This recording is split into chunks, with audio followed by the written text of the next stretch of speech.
Hello, and welcome to our revisited guide for the fan-favorite Ethereal Knives Ignite Elementalist build. The Ethereal Knives is a simple spell that fires magical daggers in front of you. The transfigured version fires them all around you, but the cast time is a bit slower. It is very easy to use, as you don't have to worry about aiming or positioning, making it one of the most popular clear speed builds out there. A lot of its damage comes from the Gloomfang amulet, which grants non-chaos damage as extra chaos damage. By converting your damage multiple times, starting from physical to cold, and then from cold to fire, you will gain the extra chaos damage on each step, all contributing to the ignite damage thanks to Shaper of Flames notable.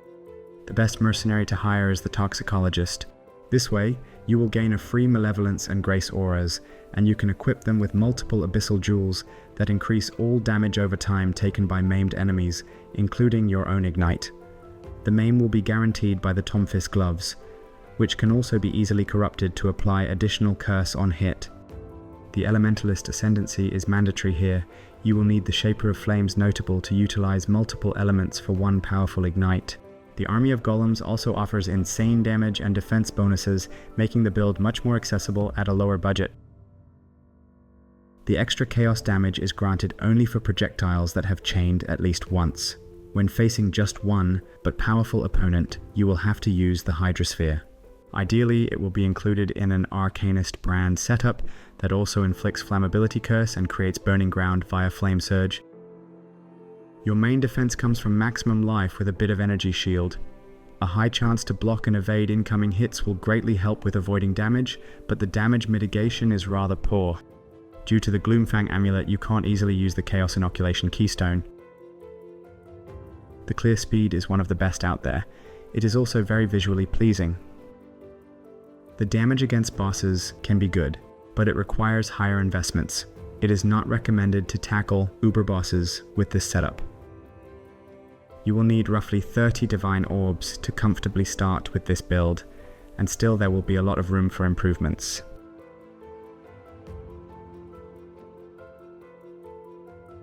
The build utilizes several unique items. The Gloomfang Amulet and Servant of Decay provide tons of extra chaos damage, greatly boosting your performance. You will also use typical Ignite-related uniques, such as Polaric Devastation or Replica Emberwake. Each step of the damage type conversion will grant you extra chaos damage, which goes up to 42% after using catalysts. The projectile speed and chain greatly boost your clear speed as well. Servant of Decay armor provides tons of extra chaos damage, just as the Gloomfang amulet. The Void Spawns will also absorb incoming damage, but it makes your damage fluctuate if they die.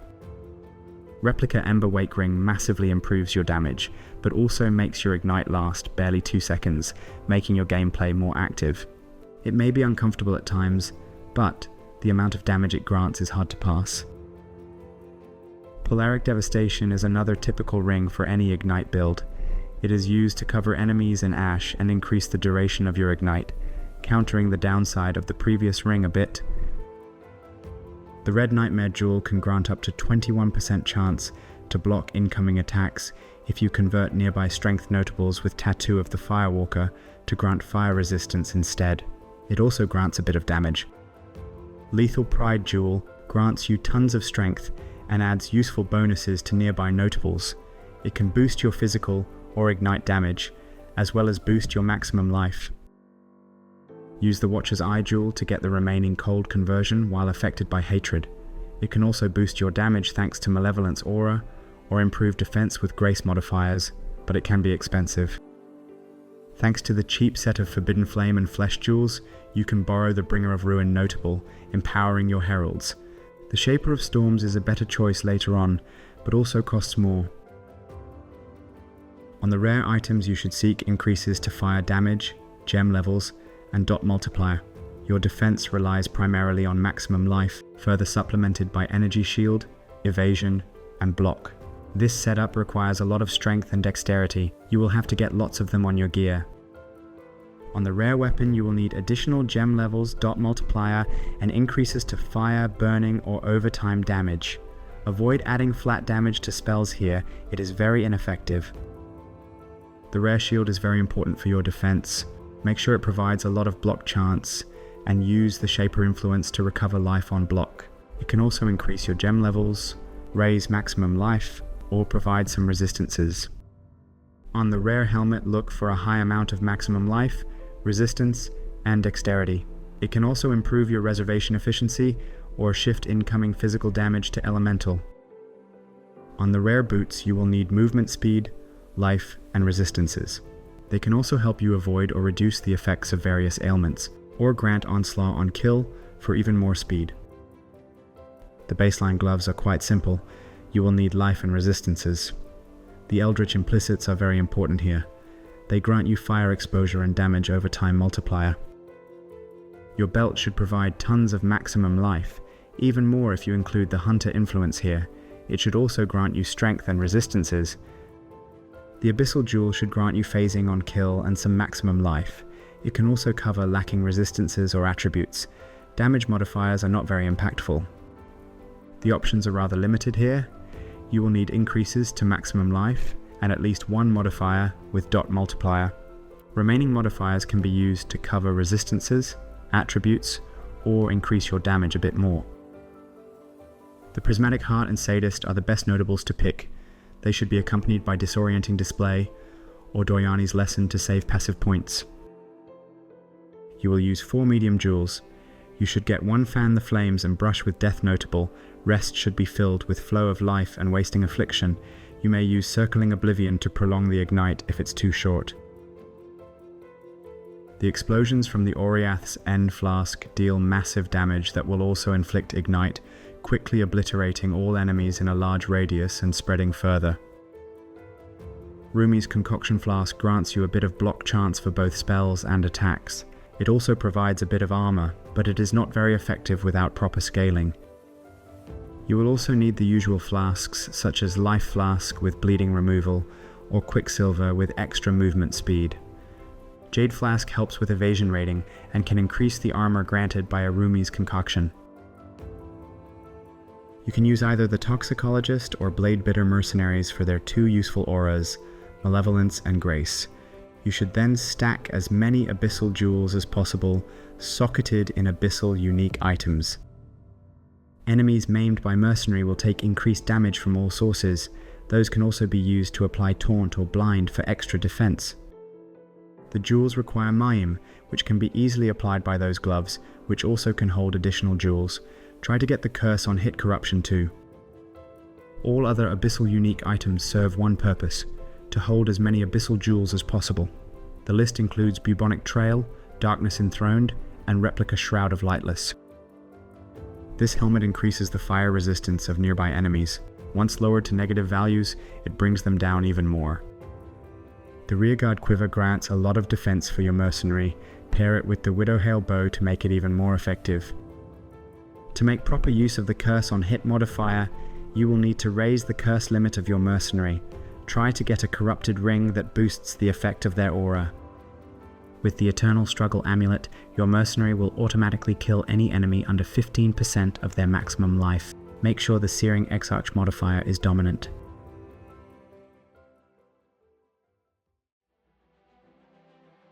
Ethereal Knives of the Massacre fires physical projectiles in Nova around you. The damage will be converted, but it all contributes to the ignite. The Cold to Fire support gem converts only 50% of the damage. You could convert it fully with unique rings, but it is simply not worth it. All other support gems have awakened versions, which grant slightly more damage. Flammability is an offensive curse that greatly lowers the fire resistance of affected foes. It also causes ignite to last longer. Hydrosphere creates an orb that can be hit by your spells, causing them to chain towards bosses. Flame Surge creates a burning ground that deals damage proportional to the target's ignite.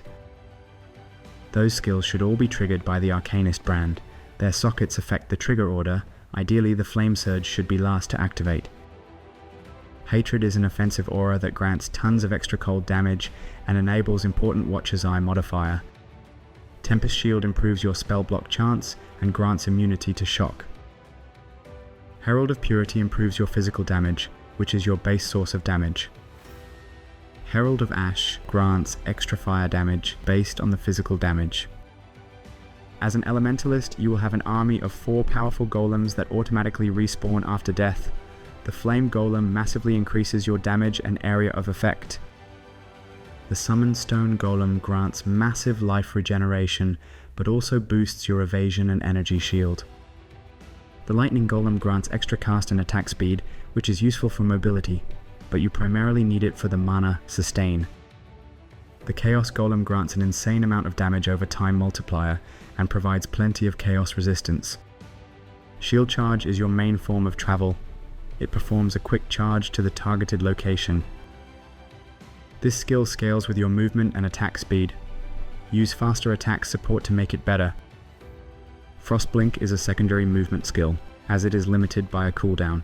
It can be used to inflict combustion and chill debuffs. The combustion debuff lowers the fire resistance of ignited enemies. Remember to refresh it often against bosses. Immortal Call reduces the damage you take during its duration. Keep it on a low level. By keeping those gems at lower level, they will trigger more often. You can also use the automation gem instead.